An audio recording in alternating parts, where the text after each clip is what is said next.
উত্তৰ চতিয়াৰ বৰপাম সাপেখাতিৰ ৯৮ বছৰীয়া অঞ্জলি বাইদেউৰ দেহাৱসান। অতি সাধাৰণভাৱে জীৱন যাপন কৰা অফুৰন্ত স্মৃতিশক্তিৰ অধিকাৰী সহজ সৰল বাইদেউগৰাকীৰ মৃত্যুত আজি সকলো মৰ্মাহত। গাঁৱৰ আই গোপিনী সমস্তও ওলাই আহি সমবেদনা জ্ঞাপন কৰা দেখা গ'ল। জীৱনৰ বিয়লি বেলাত বাইদেউ যেতিয়া অসুস্থ হৈ সজাগত অৱস্থাত থাকে, নিৰ্ণয় আৰু বোৱাৰী বিবিৰ অতুলনীয় সেৱা শুশ্ৰূষা সকলোৱে একমুখে শলাগ লৈছে। ঘৰখনৰ ভিতৰতে ৫গৰাকী বাইদেউৰ ভিতৰত এই বাইদেউজনী সকলোতকৈ সুন্দৰী আছিল। আমাক কোচত লৈ ঘূৰাই ফুৰোৱা, হাতত ধৰি খোজকাঢ়িবলৈ শিকোৱা, গৰমৰ দিনত চোতালত ঢাৰি পাতি বিচনী বা দি আমাক সাধু কথা শুনাই ডাঙৰ দীঘল কৰা বাইদেউ আজি নাই। আজি এক ম্ৰিয়মান পৰিৱেশত ঘৰখনত গৈ উপস্থিত হোৱাত আত্মীয় স্বজনসকলে বাইদেউৰ সন্দৰ্ভত কি কৈছে, লগতে শেষ পৰ্যন্ত গীত গাই শুনাই স্মৃতিশক্তি কেনেদৰে অটুট আছিল সেই সমস্ত কথা বিহাৰী লাইফত দাঙি ধৰা হ'ল। আজি মই সাপেখাতিত আহি উপস্থিত হৈছোঁ মোৰ জন্ম ঠাই। মই আগতেও কৈ থাকোঁ যে মোৰ ঘৰ চতিয়াত আৰু জকাইচুক। চতিয়া মানুহে আগতে ইয়াত হাজিৰা মানুহ বিচাৰি আহে। আজি তাৰেই মই সন্তান আছিলোঁ। এতিয়া বৰগাঁৱত গৈ থিতাপি লৈছোঁ আৰু বিহাৰী লাইফটো চলাই আছোঁ আপোনালোক সকলোৰে কৃপাত। এতিয়া ৫ লাখ ভিউজ হৈছে। আৰু মই বাইদেউৰ কথা এইটো কাৰণে কৈছোঁ, মোৰ বাইদেউ ৯৮ বছৰ হৈছিলে।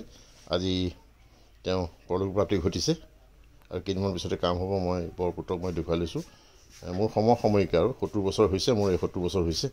আৰু মই বাইদেউৰ কথা এইকাৰণেই ক'বলৈ ওলাইছোঁ, সকলো আত্মীয় কুটুমী ইয়াত আছে। ইয়াত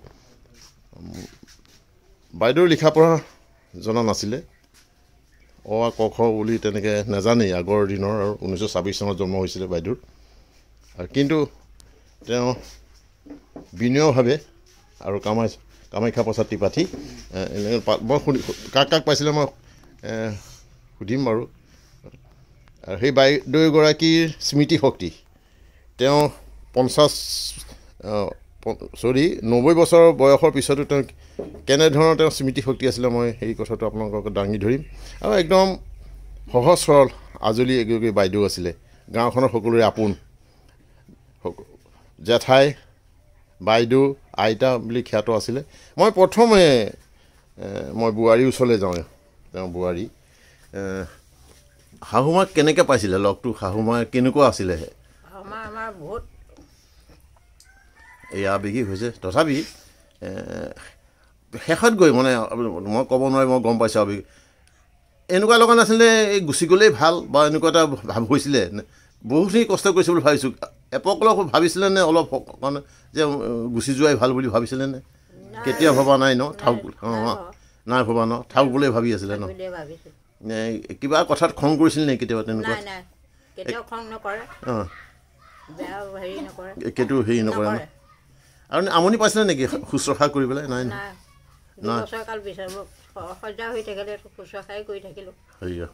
এইজনী বোৱাৰী এইবাৰ বিৰল বোৱাৰী, সকলোৱে কয় এনেকুৱা ধৰণৰ নাই। আৰু নাতিনী বোৱাৰী সঁচাকৈ কিবা পাইছিলে নে? কিমান বছৰ পাইছিলে? ৪ বছৰ। কিবা অসুবিধা পাইছিলে নেকি? একোনো আপত্তি নাছিলে ন?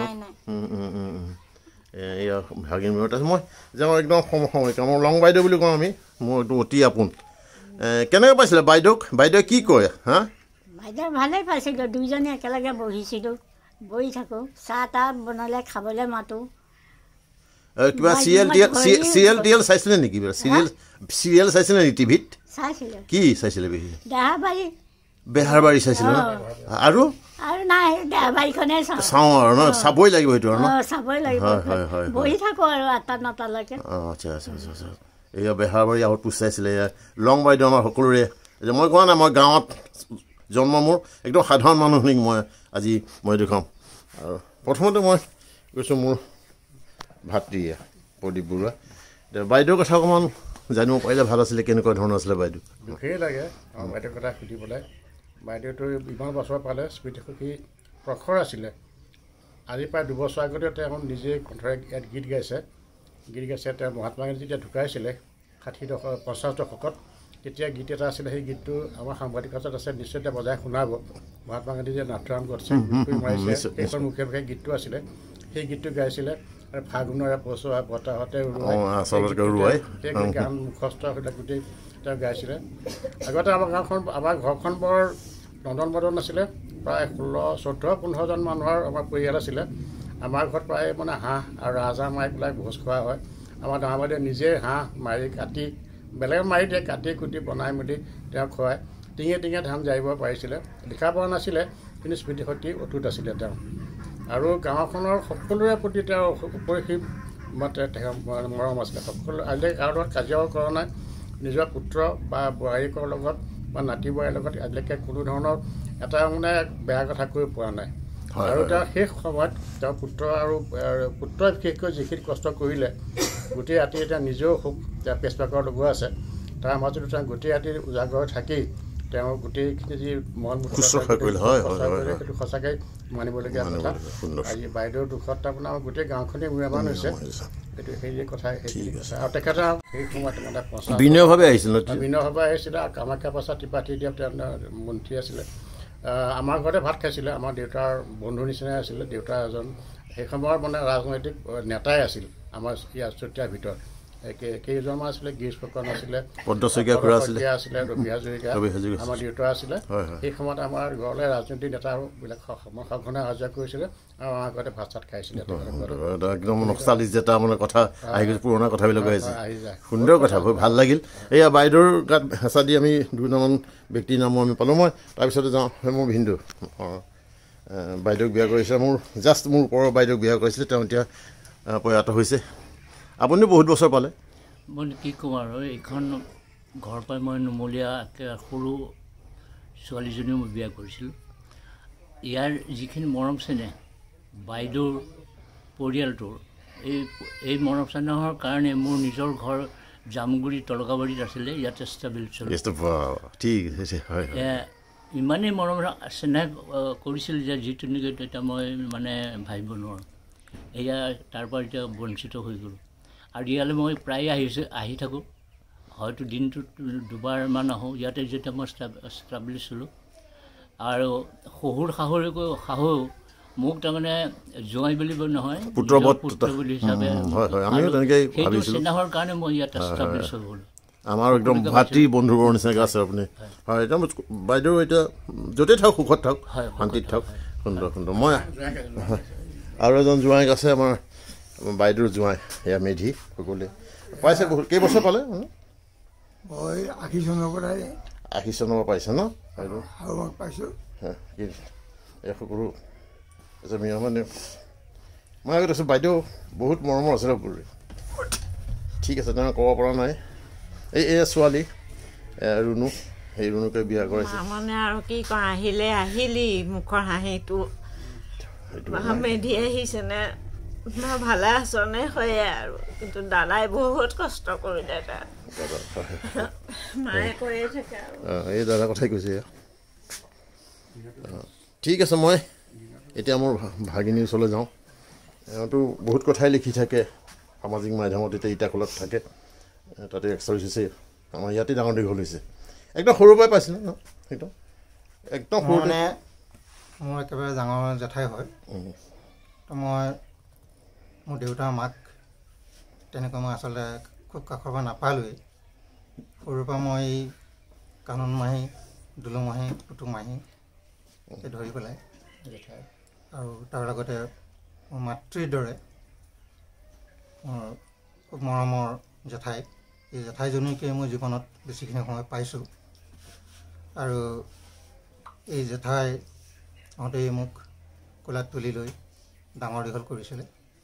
গতিকে প্ৰথমে মই জেঠাইলৈ শ্ৰদ্ধাঞ্জলি জনাই লৈছোঁ যে তেখেত য'তেই আছে চিৰশান্তিত থাকক, তাক কামনা কৰিছোঁ। আৰু জেঠাইৰ কথা ক'বলৈ গৈ আচলতে মই এটা কথা ক'ম যে ইতিমধ্যে মই ফেচবুকত জেঠাইলৈ মই শ্ৰদ্ধাঞ্জলি জনাই খুব কম কথাৰে একলম লিখিছিলোঁ। তো সেই কথাখিনি মই জেঠাইৰ বিষয়ে মোৰ যিখিনি অনুভৱ মই প্ৰকাশ কৰিম। জেঠাইক আমি সৰুৰ পৰা দেখিছোঁ, মানে কিমান আনুষ্ঠানিক শিক্ষা গ্ৰহণ কৰিছিলোঁ সেইটো ক'ব নোৱাৰিম, কিন্তু পেপাৰ এখন ধুনীয়াকৈ লৈ পেলাই পঢ়া আমি দেখিছিলোঁ। দুই এখন কিতাপো মেলি আমি পঢ়া দেখিবলৈ পাইছিলোঁ।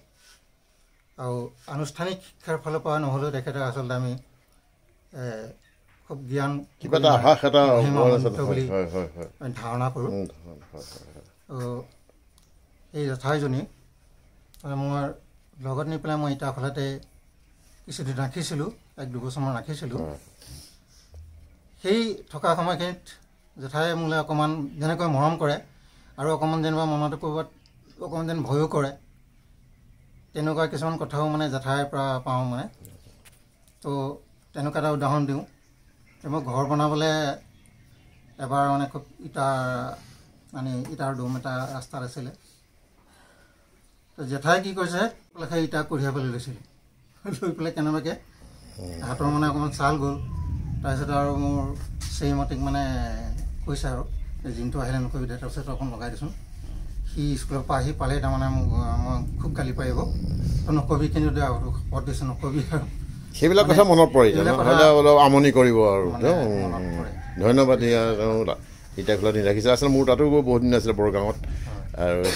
এই কেনেকুৱা মই যাম সকলোৰে ওচৰত মই যাম এইটো মোৰ ভতিজা হয় জেঠাইৰ বিষয়ে ক'বলগীয়া কোনো ভাষাই নাই জেঠাই আমাৰ মাজৰ পৰা গুচি যোৱা মানে আমাৰ এটা অধ্যায় অন্ত পৰা মই বিশেষ একো নকওঁ এটা ইতিহাস আছিলে এটা বহুত বঢ়িয়া কথা মই বৌৰ ওচৰত যাওঁ হয় এয়া বৌ আমাৰ এটা মাটিৰ দৰে আমাৰ দাদাও প্ৰয়াত হ'ল বাছে মই থাকোঁতে দেখোন বাইদেউৰ কেতিয়াবা ৰাগ খং বা তেনেকুৱা কাৰোবাৰ হিংসা আছিলে নেকি বাৰু তেনেকুৱা দেখিছিলেনে বাৰু বাইদেউৰ ৰাগ খং কেতিয়াও দেখা নাই ৰাগ নাই ন সদায় নিজৰ ছোৱালী নিচিনা মৰম কৰি ৰাখিছিলে হাঁহি মাতিয়ে থাকিছিলে ন খুহুতীয়া কথা বাইদেউৰ ৰাগ খং কেতিয়াও আমি পোৱা নাই হয় এই সকলোকে মিয়মান কৰি তুলিছে মই দেখুৱাইছোঁ আৰু মোৰ এয়া পত্নী আমাৰ ঘৰতো বহুত দিন আছিলে আমাৰ ঘৰতো বহুত দিন আছিলে বাইদেৱে মোক সেন্দুৰ বাইদেৱে মোক পিন্ধাইছিলে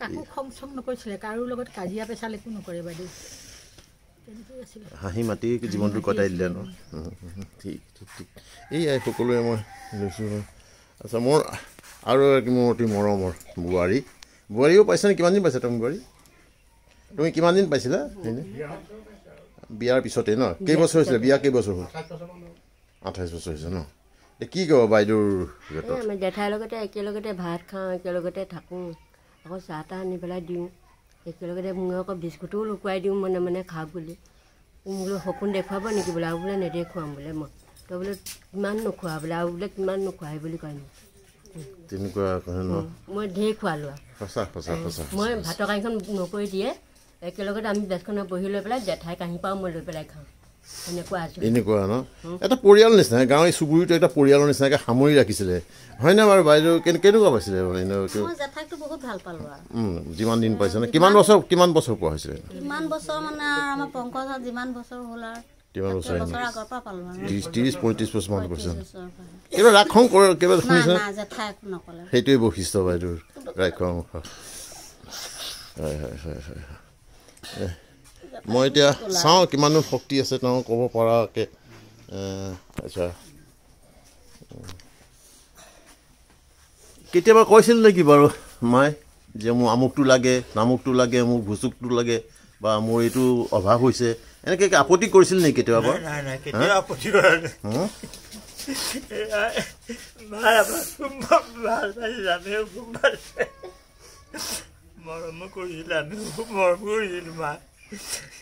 এয়া পুত্ৰ আৰু বোৱাৰীয়ে ন মল মুঠ চব মানে একদম চব কৰিছে সকলোৱে কৈছে গোটেই গাঁৱে কৈছে এনেকুৱা পুত্ৰ হ'ব লাগে এনেকুৱা বোৱাৰী হ'ব লাগে বুলি সকলোৱে কৈছে মই ইয়াত দাঙি ধৰিলোঁ মোৰ বাইদেউৰ কথা মই বাইদেৱে কি গীত গাইছিলে আপোনালোকে আচৰিত হ'ব স্মৃতি শক্তি এইটো 90 বছৰ পিছতে গাইছিলে প্ৰায় 95 বছৰ 2 বছৰ আগত 96তে গাইছিলে ন মই সেই দেখুৱাওঁ মই ইয়াই দেখুৱালোঁ এতিয়া সকলোৱে কৈছে আমাৰ এটা পৰিয়ালৰ এটা যুগৰ অন্ত পৰিল এটা এতিয়া মই আৰু এজনী মোৰ এই ভতিজা বোৱাৰী আহি পাইছেহি তেওঁ স্কুলতে কৰে কেনেকুৱা পাইছিলে বাইদেউ জেঠাই বহুত আমাৰ মৰম কৰিছিলে জেঠাইৰ মানে স্মৃতি আমাৰ এতিয়া মানে পাহৰিব নোৱাৰা স্মৃতি আৰু জেঠাই বহুত মৰমীয়াল আছিলে বেছি দিন পোৱা নাই কিমান বছৰ হৈছিলে তোমাৰ গাঁৱৰে ন সৰুৰে পৰা পাইছিলোঁ মানে অতিকে মৰম কৰিছিলে আৰু ৰাগ খং কিবা কৰিছিল নেকি নাই ন সেইটোৱে কথা হয় মই গোটেই কথাখিনি ধৰি ৰাখিলোঁ আৰু মই মোৰ চেনেলত মই গোটেই কথাখিনি মই আৰু তেওঁ এজন নাতিনী এটা আছে, নাতিনী সেই মই নাতিনী লাষ্টত সুধোঁ কেনেকুৱা আছিলে আইতা? বহুত ভাল বহুত মৰম কৰিছিলে। গালি চালি পৰা নাই নে কেতিয়াবা? আজিলৈকে মোক একো কোৱা নাই। নাই কোৱা, একো কৰা নাই ন? ৰাতি কি দেৰিকৈ সোমালে বা হেৰিকৈ সোমালে কেতিয়াবা কিয় দেৰি কৰিছে? আজিলৈকে মানে শাসন মানে কৰা নাই, মৰমৰ দিছে? মৰমে কৰিছিলে তেওঁ কৈছিল মই আগমুহূৰ্তলৈকে হেৰি কৰি আছিলোঁ। ঠিক আছে, মই এই আছা সকলো মই এইটো দেখুৱাম বাৰু, মই দেখুৱাইছোঁ মই সেইটো।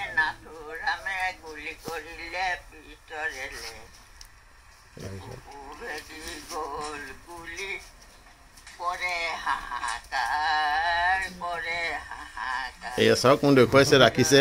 মই দেখুৱাওঁ এই গোটেই গীতটি মই আপোনালোকক দেখুৱাম যে অসাধাৰণ এগৰাকী মহিলা আছিলে। আৰু ডাইনা জেঠাই বাইদেউ আমাৰ অঞ্জলি ভাল নাম, আৰু তেওঁ আত্মাৰ সদ্গতি কামনা কৰিছোঁ। হয়, মই অলপ আগতে যিটো মই কৈছিলোঁ আমাৰ গোটেই পৰিয়ালৰ মই মতামতটো ল'লোঁ, আৰু এই পৰম্পৰাটো মই দেখি অভিভূত হৈছোঁ আমাৰ সাপেখাতী বৰমত।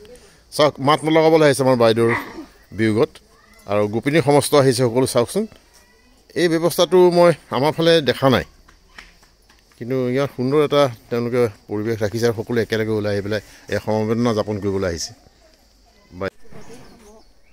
আমাৰ যি ডাইনা আইগৰাকীৰ মৃত্যু আমি সাপেখাতী গাঁৱৰ আইমাতৃ যুৱক যুৱতী ৰাইজে আমি মৰ্মাহত হৈছোঁ তেখেতৰ মৃত্যুত, আৰু তেখেতৰ আত্মাৰ সদ্গতিৰ লগতে আমি পৰিয়ালবৰ্গলৈ আমাৰ সাপেখাতী আইমাতৃৰ তৰফৰ পৰা সমবেদনা জ্ঞাপন কৰি তেখেতৰ বিদেহী আত্মাৰ চিৰশান্তি কামনা কৰি আমি এটি ঘোষা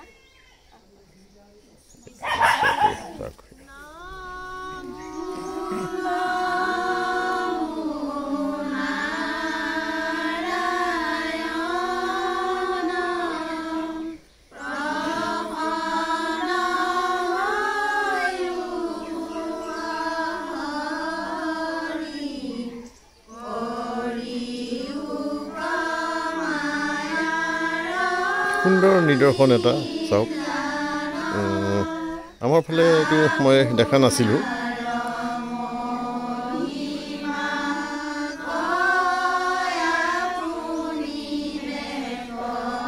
আছে আমাৰ বিহালীৰ ভিতৰৰ অঞ্চলত এনে পৰম্পৰা আছে, নথকা নহয়, কিন্তু মই প্ৰথম দেখিলোঁ এই সাপেখাতী বৰমত।